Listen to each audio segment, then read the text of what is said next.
तो प्रश्न नंबर 4 हल करते हैं। बहुत ही आसान क्वेश्चन है। तो पहले हम इसको रफली निकालेंगे और उसके बाद अच्छी तरह करेंगे।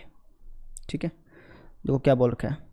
बोल रखा है कि ए बी और सी डी क्रमशः एक चतुर्भुज ए बी सी डी की सबसे छोटी और सबसे बड़ी भुजा है। मतलब ए बी तो सबसे छोटी भुजा है और सी डी सबसे बड़ी भुजा है। ठीक है ना, या करती देखिए है, इसमें ए बी तो है सबसे छोटी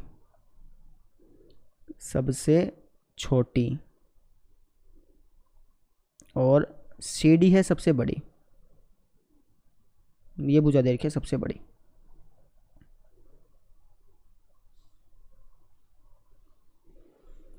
तो बोला कि दर्शाइए एंगल ए बड़ा होगा एंगल सी से। एंगल ए को मतलब इस एंगल को एंगल सी से बड़ा दिखाना है, इस एंगल से बड़ा दिखाना है। ठीक है, और ऐसे ही एंगल बी को एंगल डी से। पहले हम इसकी बात कर लें। अच्छा, ये एंगल इस एंगल से बड़ा कब होगा? जब इसके सामने वाली भुजा बड़ी हो। हमने पढ़ा था ना कि त्रिभुज में बड़े कोण के सामने वाली भुजा बड़ी होती है, ये पढ़ रखा है। यानी ये कोण बड़ा तब होगा जब इसके सामने वाली भुजा बड़ी हो। ठीक है, तो मैं उस प्रमेय का यूज़ कर सकता हूँ, लेकिन उस प्रमेय की दिक्कत क्या है कि वो सिर्फ त्रिभुज पे ही लगती है। जब त्रिभुज दिया हो तभी आप उसका यूज़ कर सकते हो, समझ रहे हो। लेकिन यहाँ पे तो हमें चतुर्भुज मिला है, ए बी सी डी हमारे पास क्या है, चतुर्भुज है, त्रिभुज तो नहीं मिला ना। तो मुझे पहले इसको त्रिभुज बनाना पड़ेगा। ठीक, तो देखो कैसे करना है। तो मैं काम कर दूंगा ना, ए और सी को जोड़ दूंगा। अब इससे क्या हुआ, मेरे पास दो त्रिभुज होगी। एक तो होगी ए बी सी, ठीक है, दूसरी त्रिभुज होगी हमारे पास ए डी सी, ये त्रिभुज होगी। अब यहाँ पर त्रिभुज ए बी सी में मैं क्या देख रहा हूँ कि भैया बी सी भुजा ए बी से बड़ी पाएगी, क्योंकि ए बी सबसे छोटी है। तो इसको छोड़ करके बाकी सारी भुजाएं तो बड़ी होंगी ना। तो मैं कह सकता हूँ कि बी सी जो है वो बड़ी पाएगी ए बी से। ठीक है, पहले हम तरीका समझ रहे हैं कैसे करना है, उसके बाद लिखेंगे। अभी तो मैं सिर्फ रफली लिख रहा हूँ। ठीक है, तो आप त्रिभुज ए बी सी में देखोगे तो आपको क्या पता चला कि भाई बी सी भुजा ए बी से बड़ी है। तो बी सी के सामने वाला कौन, मतलब ये कौन बड़ा होगा ए बी के सामने वाले कौन, यानी इससे एंगल एक एंगल दो से बड़ा हो गया है ना। कह दूंगा कि एंगल एक बड़ा होगा एंगल दो से। समझ में आ गया। अब ऐसे ही आप त्रिभुज इसको देखो, त्रिभुज ए डी सी को। ठीक है, इस त्रिभुज में बड़ी भुजा कौन सी है, कौन सी भुजा बड़ी है, सी डी सबसे बड़ी है ना। ठीक है, अब सी डी भुजा इससे भी बड़ी है, ए सी से भी, और सी डी ए डी से भी। लेकिन मैं सिर्फ लूंगा ए डी। क्यों? क्योंकि मुझे इस डॉटेड लाइन की तरफ ध्यान नहीं देना भाई, इसलिए जानबूझ के डॉटेड बनाई है। मतलब इसकी तरफ ध्यान नहीं देना आपने, क्योंकि ए सी का कोई यहाँ पर हम कोई मतलब होगी तो सी डी ए सी से भी बड़ी, लेकिन इसका कोई यूज़ तो नहीं होगा ना, हमारे एंगल्स नहीं निकल पाएंगे। इसलिए ध्यान रखिएगा कि जो डॉटेड लाइन है उसकी तरफ ध्यान नहीं देना। अब इसको छोड़ करके तो सिर्फ ये दो भुजा बच गई ना। तो मैं कह सकता हूँ कि सी डी ए डी से बड़ी होगी। ठीक है, सी डी ए डी से बड़ी होगी। अब इससे क्या फ़ायदा होगा, भाई सी डी के सामने वाला कौन, एंगल 3 बड़ा होगा ए डी के सामने वाले कौन, एंगल 4 से। समझ गए। इसको मान लो फर्स्ट, इसको मान लो सेकंड, और इन दोनों को जोड़ दो। जोड़ोगे तो क्या मिलेगा, देखो एंगल एक में एंगल 3 जोड़ोगे तो क्या मिलेगा, एंगल 1 प्लस एंगल 3 है ना। एंगल 2 में एंगल 4 जोड़ोगे तो क्या मिलेगा, एंगल 2 प्लस एंगल 4। तो एंगल 1 प्लस 3 यानी ये वाला कोण, ये कौन सा कोण है भाई, ये तो हमारा पूरा कोण आ गया है ना, यानी पूरा का पूरा एंगल ए आ गया। तो कह सकते हो एंगल ए बड़ा हो जाएगा एंगल 2 प्लस एंगल 4। इस पूरे को जोड़ोगे तो क्या मिलेगा, इस पूरे को जोड़ेंगे तो हमें मिलेगा ये पूरा का पूरा एंगल सी, और यही मुझे चाहिए था। तरीका समझ गए, वापस समझ लो। सबसे पहले ए सी को जोड़ोगे है ना, तो उसके बाद हमने देखा कि भाई जो ये सिर्फ डार्क लाइन है इनको लेना है और इस डॉटेड लाइन को ध्यान नहीं देना। तो मैंने क्या देखा, बी सी ए बी से बड़ी होगी। ठीक है, तो उनके सामने वाला कौन, यानी एंगल 1 बड़ा होगा एंगल 2 से। ऐसे ही सी डी ए डी से बड़ी थी, तो एंगल 3 एंगल 4 से बड़ा था। इन दोनों को मैंने जोड़ा, हमारा आंसर आ गया। ठीक, ऐसे ही आपने इसको प्रूफ करना है। अब की बार क्या कर लोगे, ऐसे ऐसे डॉट मार लोगे बी और डी को, फिर दो त्रिभुज बन जाएगी, एक तो ये वाली और एक ये वाली। इन दोनों में भी सेम प्रोसेस करके एंगल बी को एंगल डी से बड़ा दिखा सकते हो। समझ गए। तो पहले आप खुद ब खुद लिखिए और उसके बाद देखिए कि कैसे लिखा जाता है, ठीक है, लेकिन पहले खुद लिखिएगा। तो देखो, तो मैंने लिख दिया यहाँ पे दिया है सिद्ध करना है, ये तो आप लिख ही सकते हैं, ठीक है। अब हम करेंगे यहाँ पे रचना, जैसे स्टेप बाय स्टेप किया है ना, सारे लिखते जाओ बस, ठीक है। हमने क्या किया भाई, हमने ए और सी को जोड़ा था, तो इसको लिखना पड़ेगा ना, लिखेंगे ए सी को जोड़ा। अब आगे बताते जाना क्या क्या किया था, फिर हम लिख देंगे यहाँ पे सिद्ध। तो हमने क्या किया, सबसे पहले त्रिभुज ए बी सी को देखा, है ना, तो लिख दो बस, त्रिभुज ए बी सी में हमने क्या देखा भाई कि सर बी सी बड़ा होगा ए बी से, है ना, डॉटेड लाइन को तो आपने देखना नहीं है, तो इसको छोड़ दोगे तो ए बी और बी सी बच गया, तो बी सी यहाँ पे ए बी से बड़ा है, तो कह देना बी सी बड़ा है ए बी से, रीज़न लिख देना दिया है ना, ए बी सबसे छोटी मिली थी तो ये लिख दिया। तो बी सी के सामने वाला कौन, बी सी के सामने वाला कौन, एंगल 1 बड़ा हो गया ए बी के सामने वाले कौन, ए बी के सामने वाला कौन यानी एंगल 2, एंगल 1 एंगल 2 से बड़ा हो गया। रीजन क्या लिखोगे, बड़ी भुजा के सामने वाला कौन, बड़ी भुजा के सामने वाला कौन हमेशा बड़ा होता है, ठीक है। इसको मान लो फर्स्ट इक्वेशन। अब ऐसे ही हमने देखा त्रिभुज ए डी सी में, त्रिभुज ए डी सी में हमने क्या देखा भाई कि सर सी डी सबसे बड़ी भुजा है, यानी सी डी बड़ी होगी ए डी से, है ना, इसको तो आपने ध्यान नहीं देना, तब कहोगे सी डी बड़ी होगी ए डी से। रीजन क्या लिखोगे, दिया है। तो सी डी के सामने वाला कौन, सी डी के सामने कौन है, एंगल 3 बड़ा होगा ए डी के सामने वाले कौन, ए डी के सामने कौन है भाई, एंगल 4, तो एंगल 3 बड़ा होगा एंगल 4 से। रीजन वही, बड़ी भुजा के सामने वाला कौन बड़ा होता है। इसको मान लो सेकंड इक्वेशन, फर्स्ट और सेकंड को जोड़ दो, तो 1 व समीकरण 2 को जोड़ने पर हमने क्या पाया, एंगल 1 प्लस एंगल 3 बड़ा होगा एंगल 2 प्लस एंगल 4 से, ठीक है। एंगल 1 प्लस एंगल 3 क्या बनाते हैं, पूरा का पूरा कोण ए बड़ा हो गया एंगल 2 प्लस एंगल 4, ये क्या बनाते हैं भाई, पूरा का पूरा कोण सी, तो कोण ए बड़ा हो गया कोण सी से, है ना, ये तो सिद्ध कर दिया। अब ऐसे ही आपने सिद्ध करना है कोण बी बड़ा होगा कोण डी से, ठीक है। अब इसके लिए क्या करोगे, बी और डी को जोड़ दोगे, जैसे हमने ए सी को जोड़ा था वैसे ही बी और डी को जोड़ दोगे। तो पहले एक बार मैं इनको मिटा देता हूँ ताकि थोड़ा आसानी से समझ में आ जाए, आपको नहीं मिटाना है, ठीक है, ये सिर्फ समझाने के लिए होता है, फेयर कॉपी में नहीं मिटाना है इसको। तो जैसे मैंने बी और डी को जोड़ दिया, बी और डी को जोड़ देना,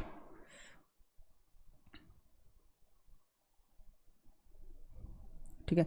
इस कोण को मान लो 5, इसको 6, इसको 7 और इसको 8।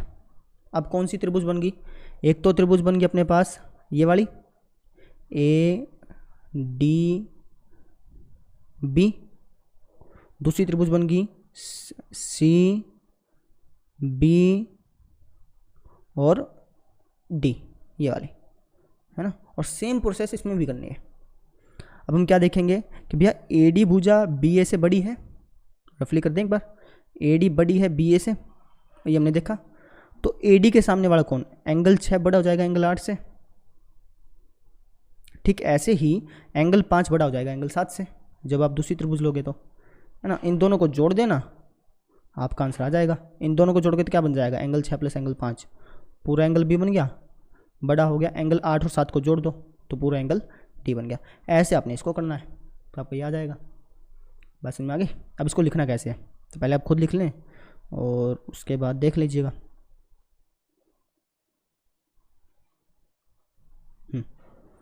तो यहाँ पे मैं से एक लाइन मार दूंगा। अब ले लेंगे त्रिभुज ए बी डी में, ठीक है। इस त्रिभुज में हमने क्या देखा कि भैया ए डी बड़ा है ए बी से, ए डी बड़ा है ए बी से, क्योंकि ए बी तो सबसे छोटी है, इससे सारी भुजाएं बड़ी पाएंगे इससे छोड़ के। रीजन क्या लिखोगे, दिया है। अब ए डी के सामने वाला कौन, एंगल 6 बड़ा होगा ए बी के सामने वाले कौन, एंगल 8 से। रीजन, बड़ी भुजा के सामने वाला कौन बड़ा होता है, इसको फर्स्ट मान लो। अब ऐसे ही त्रिभुज डी सी बी, त्रिभुज का नाम कैसे भी दे लो, कोई दिक्कत नहीं आती। त्रिभुज का नाम देने में ध्यान तभी लेते हैं जब सर्वांगसम सिद्ध करना हो, जब दो त्रिभुजों को सर्वांगसम करना हो ना, तब ध्यान से लिखना होता है। अभी कैसे लिख लो चलेगा। तो त्रिभुज सी डी बी में, इसमें मैं देख रहा हूँ कि भैया सी डी भुजा सबसे बड़ी है, तो सी डी बड़ी होगी बी सी से, सी डी बड़ी होगी बी सी से, ये मुझे दिया है। तो सी डी के सामने वाला कौन, सी डी के सामने वाला कौन, एंगल 5 बड़ा हो गया। बी सी के सामने वाले कौन, एंगल 7 से। रीजन वही, बड़ी भुजा के सामने वाला कौन बड़ा होता है, इसको मान लो सेकंड। ठीक है, इन दोनों को जोड़ दो तो मैं कह दूंगा समीकरण 1 व 2 को जोड़ने पर देखो क्या मिलेगा। कोण 6 में कोण 5 को जोड़ा, ये बड़ा मिला कोण 8 में कोण 7 को जोड़ने से, है ना। कोण 6 में कोण 5 को जोड़ोगे तो कोण बी हो जाएगा पूरा पूरा, ये बड़ा हो जाएगा। कोण 8 में कोण 7 को जोड़ोगे तो हो जाएगा कोण डी। ठीक है, तो यही हमें सिद्ध करना था। तो इस तरीके से हमने दोनों चीज़ों को सिद्ध कर दिया। आसान क्वेश्चन था। ठीक है, एक बार फटाफट से रिवाइज करा देता हूँ। सबसे पहले हमने ए सी को जोड़ा था, ठीक है, उसके बाद वो सिद्ध कर दिया था। ऐसे हमने बी डी को जोड़ा, बी डी को जोड़ने से क्या हुआ कि भैया ए डी भुजा ए बी से बड़ी है, तो ए डी के सामने वाला कौन, एंगल 6 बड़ा होगा एंगल 8 से, ऐसे ही एंगल 5 बड़ा होगा एंगल 7 से। दोनों को जोड़ दिया, आंसर आ गया। ठीक है, आसान क्वेश्चन था, नोट कर लीजिए। अब तो अब देखो प्रश्न नंबर 5, बहुत ही आसान प्रश्न है। बोल रखा है कि आकृति 7.51 में यह आकृति है, इसमें पी आर बड़ा है पी क्यू से, मतलब ये भुजा बड़ी मिली है इससे पी क्यू से। ठीक है, अगर पी आर पी क्यू से बड़ी है तो पी आर के सामने वाला कौन भी बड़ा होगा, है ना। मैं कह सकता हूँ ना, पी आर के सामने वाला कौन एंगल 1 बड़ा होगा पी क्यू के सामने वाले कौन एंगल 2 से, पी एंगल 1 एंगल 2 से बड़ा होगा, ऑब्वियस सी बात है। फिर बोला कि पी एस कोण क्यू पी आर को समद्विभाजित करता है। पी एस मतलब इसने इस कोण को समद्विभाजित कर दिया, कोण क्यू पी आर को समद्विभाजित कर दिया। भाई समद्विभाजित का मतलब ये एंगल जितना है ना उतना ही ये एंगल होगा। भाई अगर ये 5 डिग्री है तो ये भी 5 डिग्री, ये 10 है तो ये भी 10, ये 50 है तो ये भी 50, अगर ये x है तो ये भी कितना होगा, x होगा। बात समझ में आ गई ना। हमें सिद्ध करना है कि एंगल पी एस आर बड़ा है एंगल पी एस क्यू से। पी एस आर मतलब ये वाला कोण, बीच में ऐसा है ना, तो कोण में हम बीच वाला अंक को लेते हैं, मतलब लेटर लेते हैं। तो ये वाला कोण मुझे बड़ा सिद्ध करना है पी एस क्यू से, इस कोण से, है ना। इसको 3 मान लो, इसको 4, तो एंगल 3 को एंगल 4 से बड़ा सिद्ध करना है। अब कैसे करेंगे, तो सबसे पहले मैं डिटेल लिख देता हूँ, उसके बाद सॉल्व करते हैं।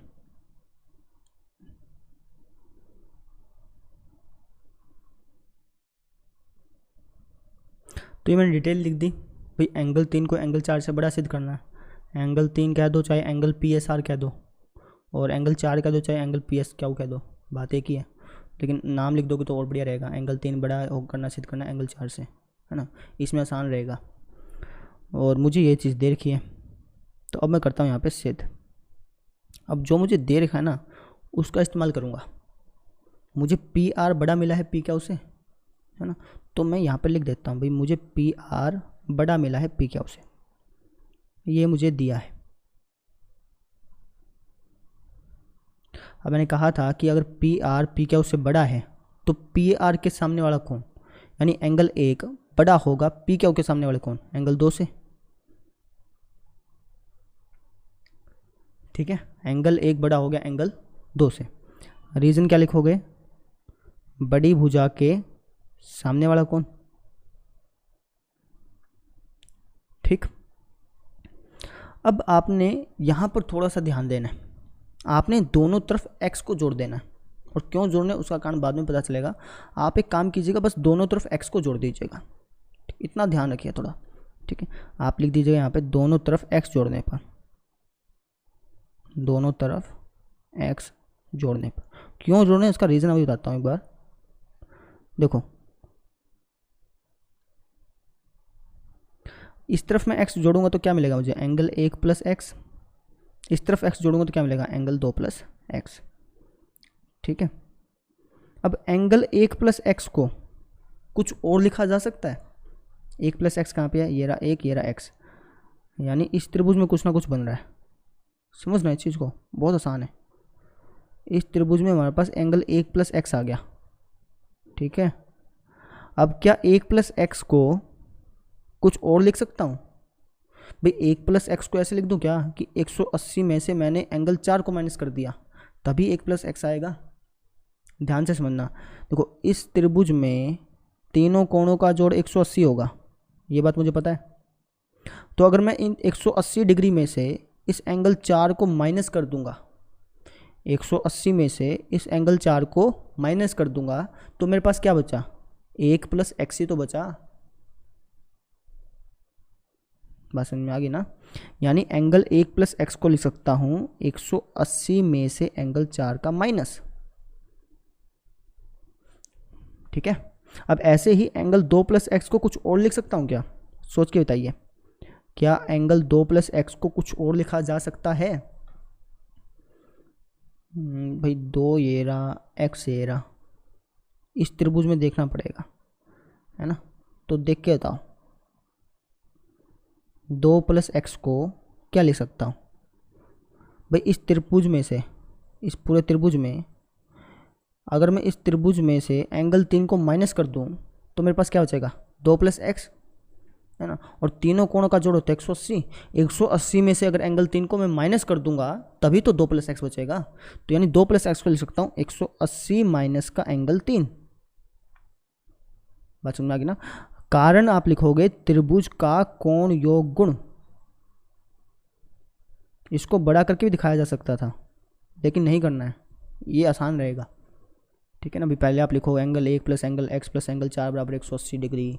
ठीक है, फिर आप एंगल 1 प्लस एक्स की वैल्यू निकालो, उसमें लंबा पड़ जाता है, ये ठीक है। अब यहाँ पर क्या हुआ? यहाँ पर आ गया 180 माइनस एंगल 4 बड़ा है 180 माइनस एंगल 3 से, ये आ गया। अब दोनों तरफ से 180 180 कट गया, यहाँ पे बच गया माइनस एंगल 4 बड़ा है माइनस एंगल 3 से। अब दोनों तरफ माइनस का निशान है ना, और जब आप माइनस से माइनस के निशान को काटेंगे तब बीच वाला चिन्ह बदल जाएगा। मैंने आपको कल बताया था, 3rd क्वेश्चन था मेरे ख्याल से वो, उसमें भी यही चीज़ थी। जब उन्होंने माइनस से माइनस को काटा था तो बीच वाला निशान बदल जाएगा, तो एंगल 4 छोटा हो जाएगा एंगल 3 से। समझो, कहने का मतलब एंगल 3 अब बड़ा हो गया एंगल 4 से। भाई जिसकी तरफ मुंह खुला तो वो एंगल बड़ा है ना, तो एंगल 3 को हमने एंगल 4 से बड़ा सिद्ध कर दिया, और यही मुझे सिद्ध करना था। एंगल 3 को एंगल 4 से बड़ा ही दिखाना था, ऐसा हमने दिखा दिया। इसको चाहो तो ऐसे लिख दो, चाहे प्रॉपर लिखना हो तो भैया हमने सिद्ध कर दिया। मुंह तो इसकी साइड ही खुल रहा है, चाहे ऐसे लिख दो चाहे ऐसे लिख दो, तो ये हमारा आ गया आंसर। इसको लिख दो आप, इतने सिद्ध, हम इस तरीके से हमने सिद्ध कर दिया। समझ? तो 6ठा प्रश्न देखो, आसान क्वेश्चन है ये भी। बोल रखा है कि दर्शाओ कि एक रेखा पर एक दिए हुए बिंदु से जो उस रेखा पर स्थित नहीं है, मतलब एक रेखा है, ये रेखा मान ली, इसका नाम ले लो आप, पी क्या वो नाम ले लो चाहे। एक रेखा दे रखी है और एक पॉइंट दे रखा है। ठीक है, अच्छा ये जो पॉइंट है ना, ये रेखा पर नहीं है, ये इससे अलग बना हुआ है। अब इससे अलग ही बन रहा है, इस रेखा पर तो हमने लिया नहीं। अच्छा, इस पॉइंट से मैं जितने रेखाखंड खींच सकता हूँ, भाई इस पॉइंट से जितने रेखाखंड खींचे जा सकते हैं ना, उनमें लंब रेखाखंड सबसे छोटा होता है। अब इसका मतलब समझो, भाई इस पॉइंट से मैं जितने चाहूँ उतने रेखाखंड खींच सकता हूँ। ये भी खींच लिया, ये भी खींच लिया, ये भी खींच लिया, है ना? कई बड़े हैं कई छोटे हैं, तो मुझे यहाँ पे प्रूफ करना है कि जो लंब खींचा गया है, जो यहाँ पे लंब खींचा गया है, लंब का मतलब जो 90 डिग्री एंगल बन रहा है, जो यहाँ पे लंब खींचा गया है वो सबसे छोटा होगा। ये मुझे सिद्ध करना है। भाई मैंने जितनी भुजाएं खींची यहाँ पे, आर एम खींची, आर टी खींची, आर पी, आर क्यू, जितनी भी खींची हैं उनमें सबसे छोटा आर एम होगा, ये सिद्ध करना है। तो इसको कैसे सिद्ध करेंगे भाई? तो एक काम करूँगा ना, मैं इतनी रेखाएं नहीं खींचूँगा, मैं सिर्फ एक रेखा खींच लूँगा, जैसे ये खींच ले, है ना, इसको वैसे नाम दे दिया मैंने टी। मैं क्या करूँगा, आर एम को छोटा दिखाऊँगा आर टी से, क्योंकि जब आर एम आर टी से छोटा हो जाएगा तो इसका मतलब आप आर पॉइंट से जितनी रेखाएँ खींचोगे तो आर एम उससे सबसे छोटा पाएगा। समझ गया ना? अगर आर एम को मैंने आर टी से छोटा खींच लिया, मतलब आर एम को आर टी से छोटा बता दिया, तो आप आर पॉइंट से जितनी रेखाएं खींच लो सबसे छोटा आर एम ही पाएगा। ठीक है, तो मेरा मेन काम क्या रहेगा कि आर एम को आर टी से छोटा बताना है। बस समझ आ गई? तो इसको मैं लिख दूंगा डिटेल्स में। सबसे पहले हम लिख देंगे, जैसे सिद्ध करना है, क्या सिद्ध करना है कि आर एम सबसे छोटी भुजा है, सबसे छोटा रेखाखंड है। ठीक है, ये मुझे सिद्ध करना है। या फिर आप कह लो कि आर एम को आपने आर टी से छोटा बताना है, आर एम को आर टी से छोटा बताना है। बात समझ में आ गई ना? अच्छा, आर एम को एम टी से छोटा नहीं बताना, क्योंकि एम टी तो अलग रेखा है, आर से थोड़ी निकली है। प्रश्न में क्या कह रखा है, जो आर से निकलने वाली रेखाएं हैं उनमें सबसे छोटा, है ना, जो इस बिंदु से रेखाखंड खींचे गए हैं उनमें सबसे छोटा आर एम है, ये सिद्ध करो। तो मुझे सिर्फ आर एम को आर टी से ही छोटा सिद्ध करना है, एस टी से एम टी से मेरा कोई मतलब नहीं है। ठीक है, यहाँ लिख देता हूँ मैं, दिया है। बहुत आसान प्रश्न, जैसे आपने प्रश्न नंबर 1 किया था ना, वैसा प्रश्न है बिल्कुल। अच्छा, मुझे क्या देखा है, मुझे आर एम एक लंब दिया है। ठीक है, प्रश्न में क्या बोल रखा था कि एक पॉइंट है आर, ठीक है, और वहाँ से हमने एक लंब खींचा, मुझे सिद्ध करना है कि छोटा है। ठीक है, तो मैं कह दूंगा कि आर एम मुझे लंब दिया है, किस पर, पी के ऊपर, पी के ऊपर कह दो, एम टी पे कह दो, लंब है बस। ठीक है, लंब का मतलब कि ये 90 डिग्री का एंगल है। बस समझ में आ गई? और मुझे एक टी पॉइंट भी मिल रहा है। ठीक है, तो मैं लिख देता हूँ, तथा टी एक अन्य बिंदु है, टी एक अन्य बिंदु है। देखो दिया है, मैं तो आप चाहे जितनी चीज़ लिख दो, पूरा पर्सन भी लिख दोगे ना तब भी ठीक है, इसकी कोई लिमिट नहीं होती कि दिया है में कितना लिखना है। मेन पॉइंट लिख देते हैं हम। ठीक है, बाकी अपनी मर्जी होती है। अब यहाँ लिखते हैं सिद्ध। अब देखो करना कैसे, पहले स्टेप समझ लो। मुझे आर एम को सबसे छोटा बताना है ना, यानी आर एम को आर टी से छोटा बताना है। तो आर एम आर टी से छोटा कब होगा, जब इसके सामने वाला कोण छोटा हो जाए। पढ़े क्या है ना भाई, अगर छोटा कोण है तो उसके सामने वाली भुजा छोटी होती है, हमने पढ़ा हुआ है। तो इसका इस्तेमाल करूँगा। मुझे आर एम को छोटा बताना है तो मुझे कैसे ना कैसे करके इस कोण को इस कोण से छोटा दिखाना पड़ेगा। इसको 1 मान लो, इसको 2 मान लो, तो एंगल 1 को एंगल 2 से छोटा दिखाना पड़ेगा, क्योंकि जैसे ही एंगल 1 छोटा हो गया तो इसके सामने वाली भुजा भी छोटी हो जाएगी। बस समझ लो। तो वह कैसे करोगे, तो हमें पता है कि इन तीनों कोणों का जोड़, एंगल 1 + 2 + 3, इन तीनों कोणों का जोड़ 180 होता है। तो इसको लिख दो पहले मैं, एंगल 1 + एंगल 2 + एंगल 3 बराबर होता है 180। और रीज़न बताना, त्रिभुज का कोण योग गुण। अब एंगल 1 का मुझे पता नहीं, एंगल 2 का मुझे पता कि 90 डिग्री है, एंगल 3 का मुझे पता नहीं, बराबर 180 डिग्री। ठीक है, तो एंगल 1 + एंगल 3 बराबर हो गया 90 प्लस का यहाँ जाके माइनस का, तो ये 90 डिग्री बराबर हो गया। ठीक है, अब इसका मतलब ये दोनों कोण 90 डिग्री के बराबर हैं, तो मैं कह सकता हूँ कि एंगल 1 90 से छोटा पाएगा और एंगल 3 भी 90 से छोटा पाएगा। भाई दो कोणों का जोड़ 90 डिग्री है, तो इसका मतलब दोनों कोण जो हैं वो 90 से छोटे छोटे पाएंगे, तभी तो उनका जोड़ 90 आया। भाई ये हो सकता है 50 का हो, ये 40 का हो, तभी तो उनका जोड़ 90 आएगा। ऐसा थोड़ी हो सकता है कि एंगल ए 200 का हो और एंगल 3 400 का हो। ऐसा तो नहीं हो सकता ना कि दोनों कोण ही 90 से ज़्यादा हों, हो नहीं सकता। ये दोनों के दोनों 90 से कम पाएंगे, तभी तो इनका जोड़ 90 होगा। ये मैंने आपको पहले क्वेश्चन में बताई थी बातें। ठीक है, तो एक काम कर दूँ, इसको मैं कुछ ऐसे लिख दूँ भाई, एंगल एक छोटा होगा 90 डिग्री से। तो 90 डिग्री को मैं कुछ और लिख सकता हूँ क्या? इस त्रिभुज में देखो कौन सा ऐसा एंगल है जो 90 डिग्री का बन रहा है, 2। तो मैं 90 डिग्री को एंगल 2 लिख दूँ, कोई दिक्कत नहीं, क्योंकि एंगल 2 90 डिग्री बराबर है। तो एंगल 2 को चाहे 90 लिख दो, चाहे 90 को एंगल 2 लिख दो, बात तो एक ही है। ऐसे ही एंगल 3 छोटा होगा 90 को क्या लिख सकता हूँ, एंगल 2। रीज़न क्या लिखोगे? रीज़न लिखोगे सर एंगल 2 90 डिग्री के बराबर था इसलिए। ठीक है। अब एंगल 1 एंगल 2 से छोटा है, एंगल 1 एंगल 2 से छोटा है, और यही मुझे सिद्ध करने की जरूरत थी। अब एंगल 1 एंगल 2 से छोटा हो गया, तो एंगल 1 के सामने वाली भुजा RM छोटी हो गई एंगल 2 के सामने वाली भुजा RT से। तो लिख दो यहाँ पे RM छोटी हो गई RT से, है ना। इसको भी लिख दो, कोई दिक्कत नहीं है।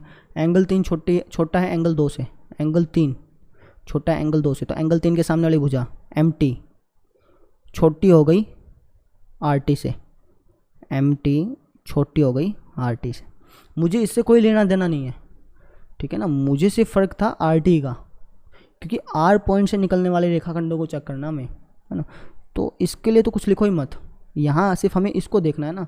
तो आप कह दो कि RM छोटा है RT से, और यही मुझे क्या करना था, सिद्ध करना था। कहाँ गया, ये रहा, समझ में आ गया ना।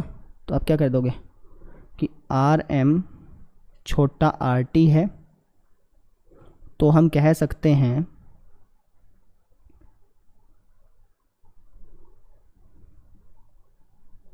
कि R बिंदु से खींचे जाने वाले रेखाखंडों में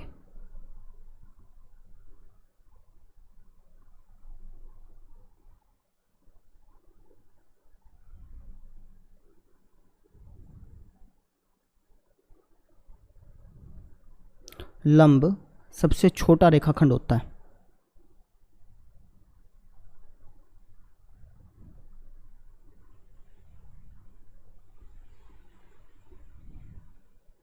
बात समझ में आ रही है आपको? भाई आप R पॉइंट से जितने रेखाखंड खींचना चाहो उतने खींच लो, लेकिन सबसे छोटा तो हमारा लंब ही आएगा, और यही मुझे सिद्ध करना था।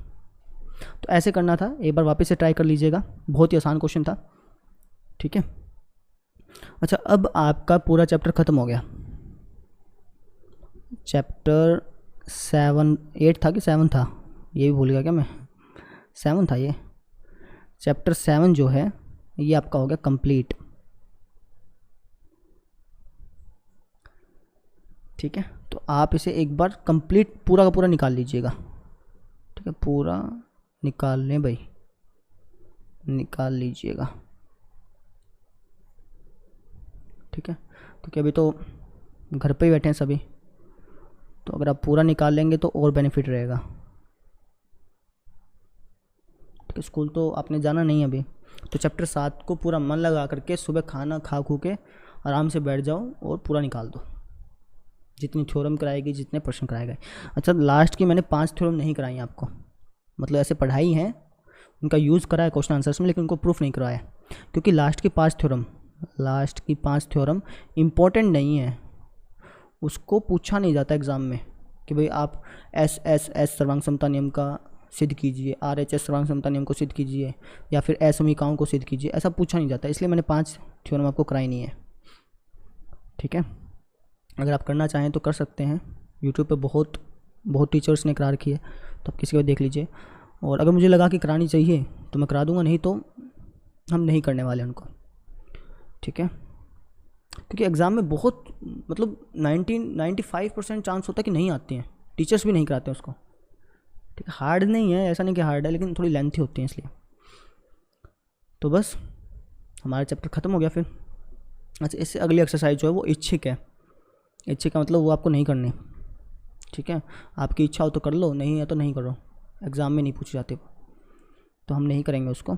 कल हम 8 चैप्टर स्टार्ट कर देंगे। तो बस यही कहना था। So thank you.